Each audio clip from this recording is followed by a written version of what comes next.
বাড়িতেই যদি এত সুন্দর সামি কাবাব বানানো যায়, তাহলে দোকান থেকে চড়া দাম দিয়ে আমাদের কিনে খেতে হবে না, রেস্টুরেন্টেও যেতে হবে না। আপনারা ঘরে থাকা সামান্য উপকরণ দিয়েই এই সামি কাবাব বানিয়ে নিতে পারেন। সামি কাবাবের মূল বিষয় হলো ছোলার ডাল।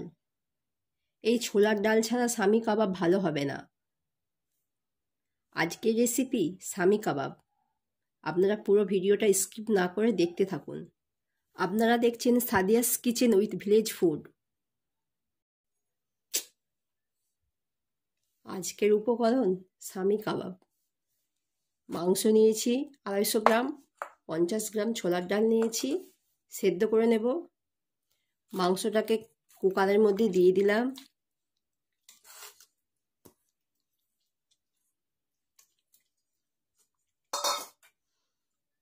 ওর মধ্যে ছোলার ডালটাকে ধুয়ে নিয়েছি, দিয়ে দিলাম। ওর মধ্যে লবণ দেব, হলুদ দেব, একটা পেঁয়াজ কেটে নিয়েছিলাম সেটাও দিয়ে দিলাম, জল দেব, এটাকে সেদ্ধ করে নেব। জল দিয়েছি, ছোলার ডাল আর মাংসটাকে সেদ্ধ করে নেব শুকনো করে, জল থাকবে না। ওর মধ্যে একটা তেজপাতাও দিয়ে দিলাম। আমি এই মশলাটাকে ভেজে গুঁড়িয়ে নেব। দারুচিনি, সাজিরা, গোলমরিচ, লবঙ্গ, এলাচ, জয়িত্রী আর ধনে গুঁড়ো, জিরে গুঁড়ো।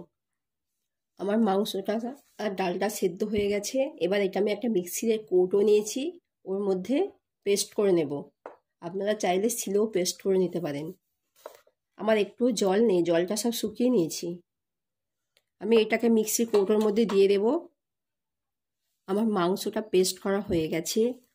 ওর মধ্যে আমি ধনে পাতা কুচি দেব, ধনে পাতা কুচি, লঙ্কা কুচি,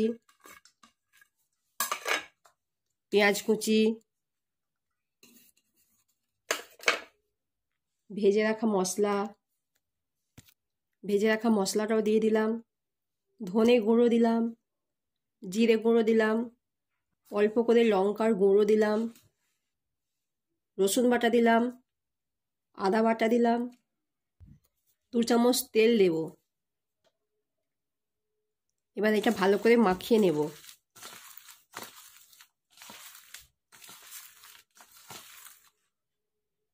একটা ডিম নিয়েছি, এটাও দেব, দিতেও পারেন নাও পারেন। ডিমটা দিয়ে দিয়েছি। এবার ভালো করে আবারও মাখতে থাকবো।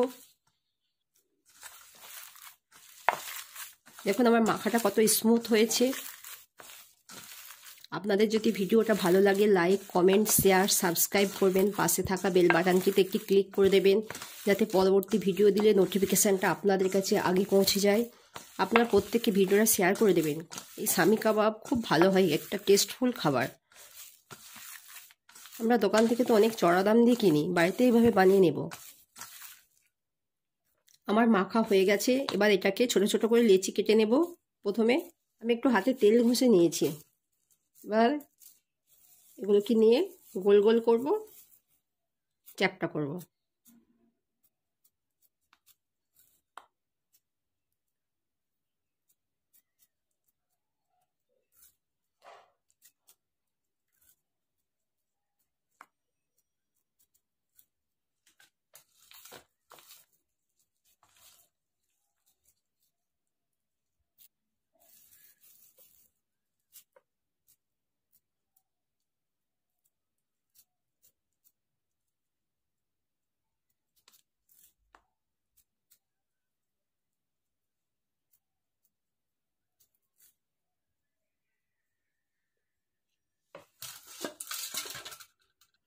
আমার সব কাবাবগুলো তৈরি হয়ে গেছে। এবার আমি ফ্রাই প্যান বসিয়ে ভেজে নেব।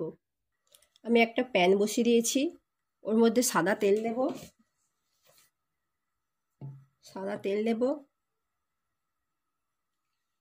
আমার তেলটা গরম হবে। আমার তেল গরম হয়ে গেছে, ওর মধ্যে কাবাবগুলো দিয়ে দেব।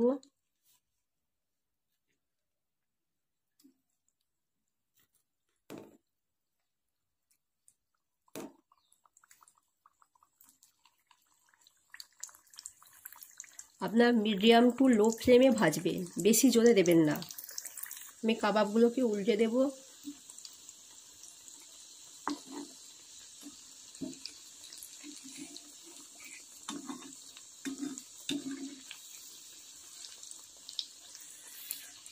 আমি কাবাবগুলোকে সবগুলোকে উল্টে দিয়েছি। আপনারা একটু সাবধানে উল্টাবেন। আপনারা এইভাবে কাবাবটাকে উল্টে পাল্টে ভেজে নেবেন, ডবল ফ্রাই করবেন। ডবল ফ্রাই করলে খেতে খুব ভালো লাগে, মুচমুচে হয় ভেতরটা। আমি এবার অন্য পাত্রে তুলে নেব। আমি বললাম ডবল ফ্রাই করব, সেই জন্য আমি তুলে নিলাম।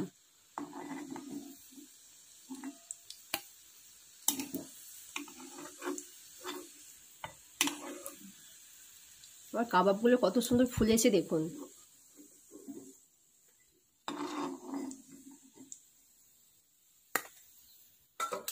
আমি আবারও দিয়ে দেব। আপনারা এইভাবে সবগুলোকেই ভেজে নেবেন।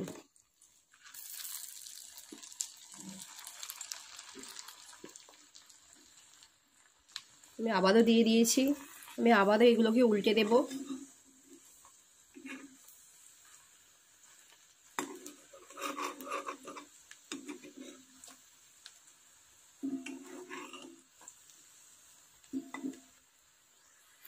এবার আমি অন্য পাত্রে আবারও তুলে নেব।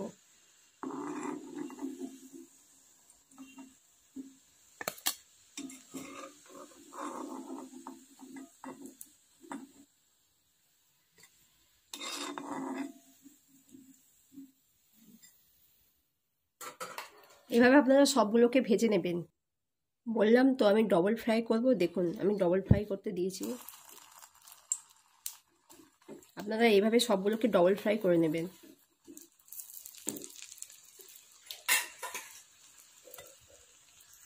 দেখুন আমার ডবল ফ্রাই হয়ে গেছে, এবার আমি তুলে নেব।